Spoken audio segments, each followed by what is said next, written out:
Hello, once again. This is me, Leonard, broadcasting as usual from HASLINGDEN, 30 miles or some 50 kilometres due north of Manchester in the UK, on Sunday the 6th of November 2011.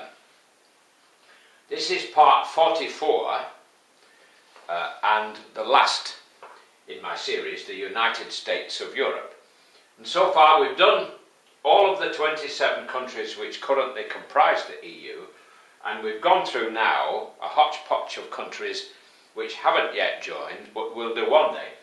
Now, the Vatican City is probably a slight exception in the sense that I'm not sure that it ever will, in its position as the Holy See, which is the centre of Catholicism, where the Pope has his palace, the headquarters of the Catholic Church in the world.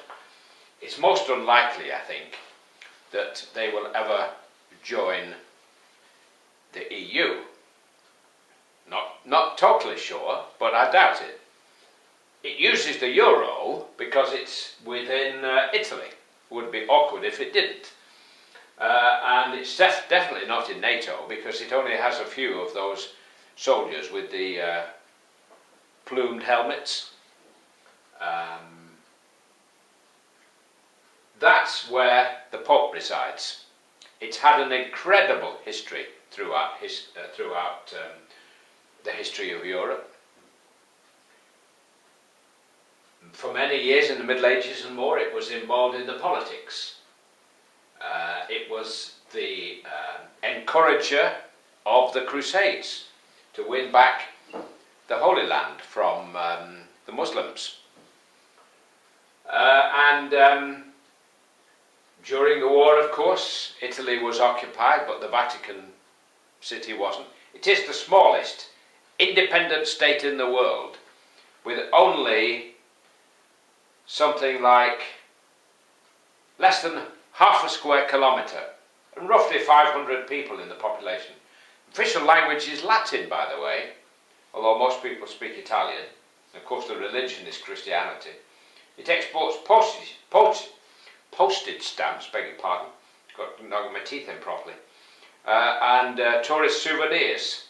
And of course, it's the centre for pilgrimages, and many people go whenever they elect a pope. Millions are very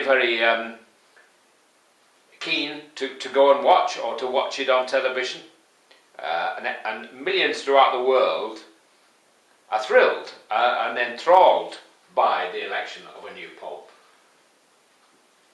The pope, in his situation, gives rise to all kinds of controversy, because of course he's against contraception, and many people in the world who think we're overpopulated and think sex is just for fun are against that.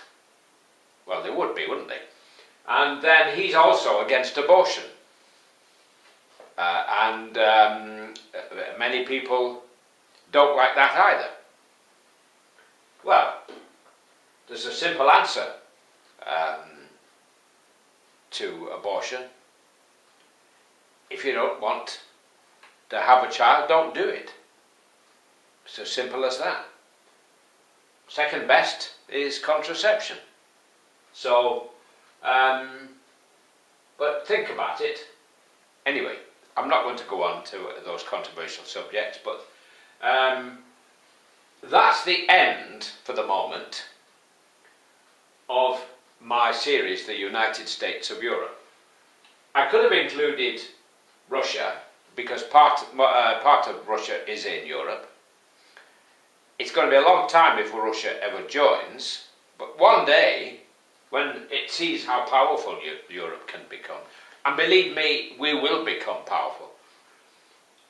Only with the 27 as currently constituted, the gross domestic product is almost equal to that of the United States and China combined. If if you bring in all the other countries, and those which are pussyfooting around on the edge, like Norway and Switzerland, and those who can't really make their mind up, like the UK, so that we're all singing from the same hymn sheet, then we will be without doubt the most powerful bloc in the world. Now we've had problems lately with the Eurozone, particularly with Greece, and there might even be problems with Italy. But these stem largely because we don't have a United States of Europe. We have the Euro, but we don't have a single finance ministry and a single Minister of Finance, or Chancellor of the Exchequer as they call them in England. Don't listen to the Eurosceptics in Westminster, the Little Englanders, because they will keep us little. Europe is our destiny. All these kinds of problems which we're talking about and which have arisen in the last few years, the United States of America went through exactly the same thing before it became a great country. And you can't tell me it would have been better for all those states to have been independent and all have had their own currencies. And don't forget, the founding fathers didn't want a single currency in the United States. And that would have been even more complicated if all those states had been part of the United States but didn't have the same currency. I mean, it doesn't make any sense to go backwards to everybody having their own tin pot little currency. The banks would be laughing all the way to the bank, charging commission every time you change your money. All these millions of people involved with visas and all that palaver. Surely it's better to be able to get on a train in Inverness or Glasgow or Edinburgh and travel all the way down to Istanbul with the same money in your pocket as you had when you left. And to be able for our children to go to any university, because by then many countries will be speaking English. I mean, I was very impressed recently on one of my trips to Romania, my favourite country in Europe, because my princess Loredana lives there in Bucharest. And I was very impressed that at the university it was possible to take courses in engineering in German or in French or in Polish, I believe, so that if you wanted to work in Germany and you took a degree in that subject in German, in the German language, then you were halfway home. And when you start to think big, there's no end to what we can't do. They recently built a bridge between Sweden and Denmark, between Malmö and Copenhagen.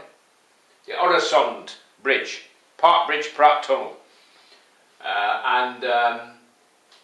The whole of Europe, you can now go by train, if you like, all the way, or car, all the way to the far north and round to St. Petersburg that way. Of course, you can go this way, but now you can go that way. So Norway and Sweden and Finland are now joined to Europe in that direction, not entirely this way. And they're beginning to build from Finland a new railway line, because all the railway lines which were part of the former Soviet Union are what is called broad gauge. Slightly wider tracks than ours, and of course our trains couldn't run on them without causing difficulties, you know, going over the sleepers, clunk, clunk, clunk, would have been awkward. So that's the kinds of things that we can do, and these high-speed trains. At the moment we've got all these high-speed trains, but different countries are tending to be a little bit isolated in this regard, and I would like to see much more emphasis on cross-Europe travel by train instead of everybody travelling by plane. I mean, it's very convenient. I just get on my plane in Manchester, change planes in Amsterdam, or in Paris, or in Munich, or Dusseldorf, depending on which airline I travel with, and then fly on to Romania. It'd be much better, of course, if we've got to have a plane to fly direct from Manchester to Bucharest, and I'm trying to encourage that. But I also would like to be able to travel by train, because you fly all the way across Europe and all you see is the clouds usually, which is not very enlightening. But wouldn't it be nice to travel across Europe? And admittedly it's going to take a couple of days, but with these high-speed trains it probably could be done in one day. I mean, I gather you can go all the way from Marseille now to Aberdeen in one day, thanks to the high-speed trains and the Channel Tunnel. Well, there you have it. It's been a long haul. Anybody who has watched the entire series, forgive me if I have bored you at any time or enraged you at any time. All of these videos will be linked to my website, www.useurope.eu, which will be open for business, if I may put it that way, within the week, I believe. And you will be able to look at that site, choose any of the countries, and it will also give you information about which ones are in the EU, which ones are in the Euro, which ones are in Schengen, which ones are in NATO, and with links to various other sites connected with the project of the United States of Europe, which is my dream. I dream of 2,000 years of peace. My father died in 1943, fighting against the Nazis. Admittedly, he wasn't killed in battle. He had a motor accident while in the army in Australia. He was a gunner on merchant ships, and he was sent on a journey to Australia, and he had an accident. He fell off the back of a truck. 10,000 miles away from home. 15,000 kilometers from home. Too far for my mother ever to be able to visit his grave, to grieve beside.